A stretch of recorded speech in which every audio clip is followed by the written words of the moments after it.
Hello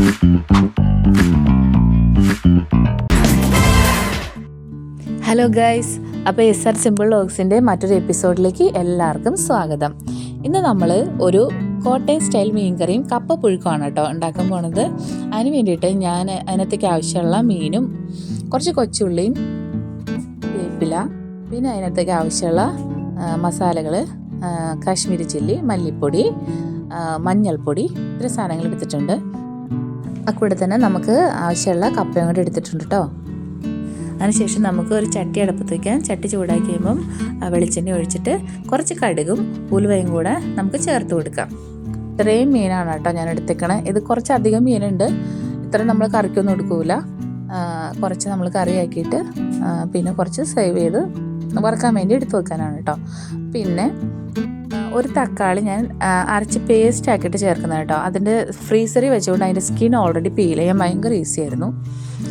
okay, ഇനി നമ്മൾ നമ്മുടെ കടുകും ഉലുവയൊക്കെ പൊട്ടി വന്നിട്ടുണ്ട്. ഉള്ളി ഇട്ട് കൊടുത്തു, കറിവേപ്പിലയും ആക്കി കൊടുത്തു കേട്ടോ. ഇനി അതൊന്ന് നന്നായിട്ട് മൂത്ത് വന്നതിന് ശേഷം നമുക്ക് പൊടികൾ ആഡ് ചെയ്ത് കൊടുക്കാം. ഏകദേശം നല്ല മൂത്ത് വരും. കുറച്ച് അധികം ഉള്ളി എടുത്തു കഴിഞ്ഞാൽ അത്രയും ടേസ്റ്റ് കൂടും കേട്ടോ. പിന്നെ ഉള്ളി ഇല്ലാത്തവർക്ക് സവാള എടുക്കാം. കൂടെ തന്നെ പച്ചമുളകും ചേർത്ത് കൊടുക്കാം കേട്ടോ. പിന്നെ നമ്മുടെ ചുമന്ന മീൻകറിയിൽ അധികം പച്ചമുളക് ആഡ് ചെയ്യാറില്ല. കാശ്മീരി ചില്ലിയാണ് അധികം പേരും ചേർക്കുന്നത്. പിന്നെ എരിവുള്ള മുളക് പൊടിയാണെങ്കിൽ അതിനനുസരിച്ച് അളവ് വളരെ കുറച്ച് മാത്രം ചേർത്താൽ മതി. അതുകൊണ്ടാണ് കേട്ടോ ഞാൻ പച്ചമുളക് ഇടായിരുന്നത്. ചിലപ്പം കാശ്മീരി ചില്ലി ആണെങ്കിലും ചില കമ്പനിയുടെ മുളക് പൊടിക്ക് നല്ല എരിവ് കാണും കേട്ടോ. നമ്മൾ ചേർത്ത് നോക്കിയാൽ മാത്രമേ നമുക്ക് അറിയാൻ പറ്റുള്ളൂ. അപ്പോൾ ഇതിന് വേണ്ടിയിട്ട് ഞാൻ കുറച്ച് അധികം ഉള്ളിയൊക്കെ എടുത്ത് നല്ലോണം വഴറ്റിയിട്ടുണ്ട്. എത്ര ഉള്ളി കൂടുന്നു അത്രയും ടേസ്റ്റ് കൂടും കേട്ടോ ഈ ചുമന്ന മീൻകറിക്ക്. അപ്പോൾ ഉള്ളിയും നമ്മുടെ വേപ്പിലയും എല്ലാം കൂടെ ഒന്ന് വഴന്ന് വന്നിട്ടുണ്ട്. അപ്പോൾ ഞാൻ കൂടെ തന്നെ വെളുത്തുള്ളി ഇഞ്ചി പേസ്റ്റാക്കി വെച്ചത് ആഡ് ചെയ്ത് കൊടുത്ത്. വെളുത്തുള്ളി ഇഞ്ചി നമുക്കിപ്പം പേസ്റ്റ് ആക്കാനായിട്ട് വളരെ എളുപ്പമാണ്. അധികം വെളുത്തുള്ളി ഉണ്ടെങ്കിൽ കുറച്ച് മിക്സിക്കകത്ത് നമുക്ക് നല്ലോണം അരച്ചിട്ട് കുറച്ച് 2 സ്പൂണ് ഓയിലും വിനാഗിരിയും ചേർത്ത് ഉപ്പും ചേർത്തിട്ട് ശകലം ഉപ്പും ചേർത്ത് നല്ലോണം അരച്ച് ഫ്രീസറിൽ വെച്ചാൽ ഒരു 2 ആഴ്ച വരെയൊക്കെ നല്ലപോലെ ഇരിക്കും കേട്ടോ. നമുക്ക് ആവശ്യത്തിന് അരച്ച് വയ്ക്കാവുന്നതാണ്.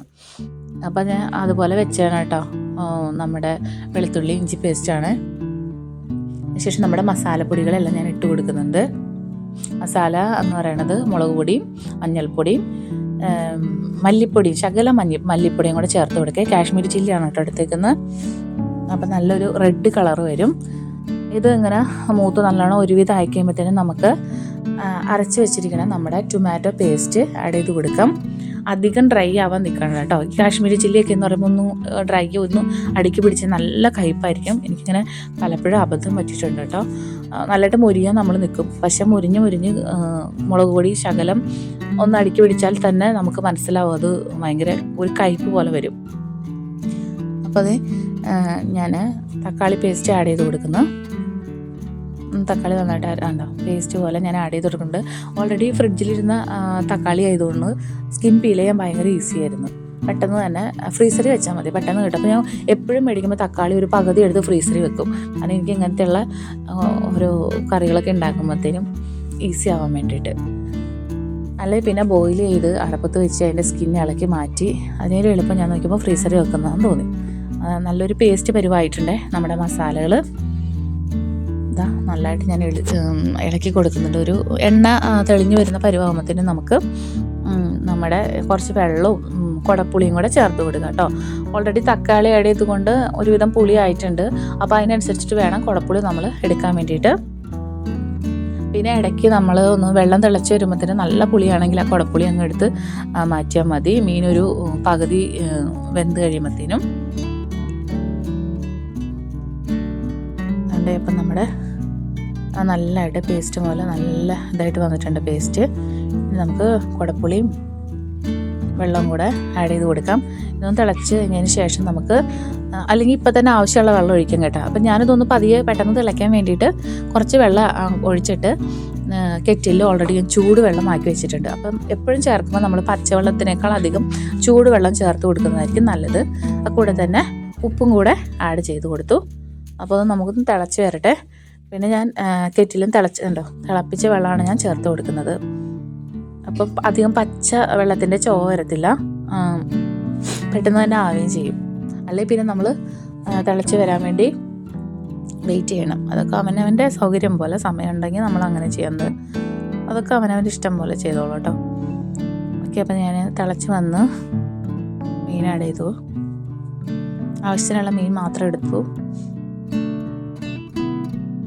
മീനെല്ലാം ചേർത്ത് കൊടുത്തു കേട്ടോ. അതിന് നമുക്ക് മൂടി വെച്ച് വേവിക്കാം. അപ്പോൾ നമ്മുടെ കപ്പയുടെ പരിപാടി നോക്കാം.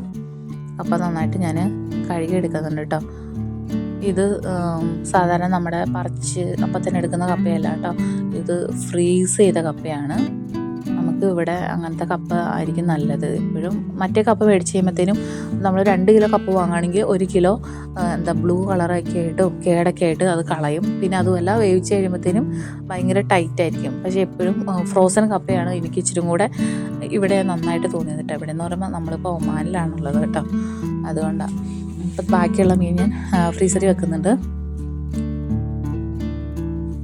ഓക്കെ, നമ്മുടെ മീൻകറി ഏകദേശം നല്ലതായിട്ട് തിളച്ച് വന്നിട്ടുണ്ട് കേട്ടോ. മീൻകറി ഏകദേശം റെഡി ആയിട്ട് വന്നിട്ടുണ്ട്. ഇനി നമുക്ക് കപ്പയുടെ പരിപാടിയൊക്കെ നോക്കിയാൽ മതി. മീനൊന്ന് ഇളക്കി കൊടുക്കണം. എനിക്ക് പേടിയാട്ടോ, ചട്ടി എടുത്ത് എല്ലാവരും ഇങ്ങനെ കറക്കിയൊക്കെ കൊടുക്കുന്നത് ഞാൻ കണ്ടിട്ടുണ്ട്. പക്ഷേ എനിക്ക് ആ റിസ്ക് എടുക്കാനായിട്ട് പാടാണ്. അതുകൊണ്ട് ഞാൻ പതിയെ തവി കൊണ്ടാക്കി കൊടുത്തു. നമ്മുടെ മീൻകറി നല്ലതായിട്ട് തിളച്ച് വന്നു. ഒരടുപ്പിൽ കപ്പയും വെച്ച് കുറച്ച് ഉപ്പും മഞ്ഞൾപ്പൊടിയും കൂടെ ഞാൻ കപ്പയ്ക്കകത്ത് ഇട്ട് കൊടുക്കുന്നുണ്ട്. വേണമെങ്കിൽ കുറച്ച് കറിവേപ്പിലയും കൂടെ ഇടാം കേട്ടോ. കറിവേപ്പില ആഡ് ചെയ്താൽ കഴിഞ്ഞാൽ നല്ല ഒരു ടേസ്റ്റ് മണമൊക്കെ കിട്ടും. അപ്പോൾ ഞാൻ മൂടി വെച്ച് നമുക്ക് കപ്പ വേവിക്കാം. അതായത് നമ്മുടെ മീനൊക്കെ നന്നായിട്ട് തിളച്ച് വന്നിട്ടുണ്ട്. ഇനി നമുക്ക് വെളിച്ചെണ്ണ, നല്ല പച്ച വെളിച്ചെണ്ണ ഒഴിച്ചിട്ട് വയ്ക്കാം കേട്ടോ. ഇറക്കി വയ്ക്കാം, സ്റ്റവ് ഓഫ് ചെയ്ത്. പിന്നെ വേറൊരു കാര്യം, ഓൾറെഡി നമ്മൾ വെളിച്ചെണ്ണയിൽ ഉള്ളിയും എല്ലാം കൂടെ മൂപ്പിച്ചെടുത്തുകൊണ്ട് വെളിച്ചെണ്ണയുടെ ആവശ്യമൊന്നുമില്ല. ഇപ്പോൾ എല്ലാവരും ഹെൽത്ത് കോൺഷ്യസ് അല്ലേ. അപ്പോൾ അങ്ങനത്തെ കാര്യങ്ങളൊക്കെ കുറയ്ക്കാൻ പറ്റുന്നവർ ചെയ്യുക. ഞാൻ എന്തായാലും ഇച്ചിരി പച്ച വെളിച്ചെണ്ണ ആഡ് ചെയ്ത് കൊടുക്കുന്നുണ്ട് കേട്ടോ. അത് നമ്മുടെ പരിപാടി കഴിഞ്ഞു മീനിൻ്റെ. അപ്പം ഇനി കുറച്ച് കറിവേപ്പിലയും കൂടെ ഞാൻ ആഡ് ചെയ്ത് കൊടുക്കുന്നുണ്ട്. അതിന് ശേഷം നമുക്ക് അടച്ച് വെക്കാം. ഇന്നോ അല്ലെങ്കിൽ കുറച്ച് നേരമെങ്കിലും കഴിഞ്ഞിട്ട് കഴിക്കുന്നതായിരിക്കും നല്ലത്. നാളെ കഴിച്ചാൽ ഇച്ചിരി കൂടെ ടേസ്റ്റ് കൂടും. അതിന് ശേഷം ഞാൻ നല്ലതായിട്ട് പകുതി തുറന്നിട്ടാണ് അടച്ച് വെച്ചേക്കുന്നത്. അല്ലെങ്കിൽ നമ്മുടെ ആവി വെള്ളം വീണ് കറി പെട്ടെന്ന് ചീത്തയാവും. നമ്മുടെ കപ്പ വെന്ത് ഉടഞ്ഞിട്ടുണ്ട്. നമുക്കൊന്ന് ഉടച്ചിട്ട് അതിനകത്തേക്ക് ആവശ്യമുള്ള അരപ്പ് ചേർത്ത് കൊടുക്കാം.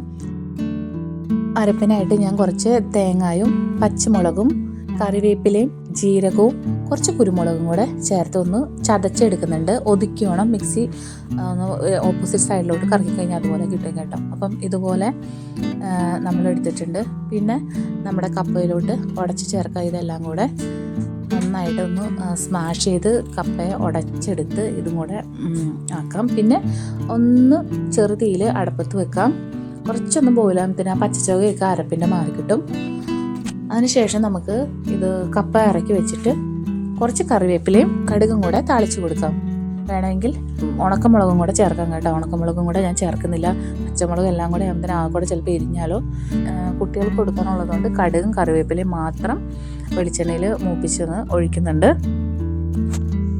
നമ്മുടെ കപ്പ നന്നായിട്ട് ഉടഞ്ഞു വന്നിട്ടുണ്ട് കേട്ടോ. വെളിച്ചെണ്ണ അടുപ്പത്ത് വെച്ചു, കടുകിട്ടു, കറിവേപ്പിലിട്ടു, കുറച്ച് നമുക്ക് ആവശ്യമുണ്ടെങ്കിൽ മാത്രം. അതങ്ങനെ തന്നെ കഴിക്കാവുന്നതാണ്. അതൊക്കെ അവനവൻ്റെ ഇഷ്ടവും ഇതനുസരിച്ച് ഓരോരുത്തർക്കും പ്രത്യേകത ഉണ്ടാവുമല്ലോ. അപ്പം ഇത് നമ്മുടെ കപ്പ റെഡി ആയിട്ടുണ്ട്, മീൻ റെഡി ആയിട്ടുണ്ട്. അപ്പം തിന്നാനായിട്ട് ആളവിടെ വെയിറ്റ് ചെയ്യുന്നുണ്ട്. കഴിക്കാൻ നേരത്തെ എനിക്ക് വീഡിയോ എടുക്കാൻ പറ്റുമോ അറിയത്തില്ല.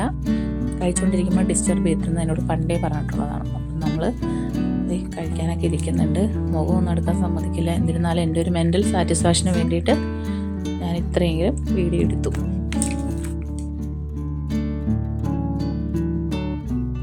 അപ്പോൾ ആൾ നല്ല കഴിച്ച് നോക്കിയിട്ട് നല്ല ടേസ്റ്റാന്നൊക്കെ പറഞ്ഞു കേട്ടോ. അമ്പുക്കുട്ടൻ ഇവിടെ ഇല്ല. അമ്പുക്കുട്ടൻ ഇപ്പം വരത്തേ ഉള്ളൂ, പുറത്ത് പോയിക്കണം. അല്ലെങ്കിൽ എൻ്റെ ഫുഡിൻ്റെയൊക്കെ അഭിപ്രായം പറയണത് എൻ്റെ അമ്പുക്കുട്ടനാണ് കേട്ടോ. എന്നിരുന്നാലും ഒരാൾ കഴിച്ച് നോക്കിയിട്ട് നല്ലതാണെന്ന് അഭിപ്രായമൊക്കെ പറഞ്ഞു കേട്ടോ. അപ്പം ഞാൻ സന്തുഷ്ടയാണ്. നിങ്ങളോ? ഇന്നത്തെ വീഡിയോ ഇത്രയേ ഉള്ളൂ. അപ്പോൾ ഇഷ്ടപ്പെട്ടെങ്കിൽ ലൈക്ക് ചെയ്ത് ഷെയർ ചെയ്ത് സബ്സ്ക്രൈബ് ചെയ്ത് സപ്പോർട്ട് ചെയ്യണേ.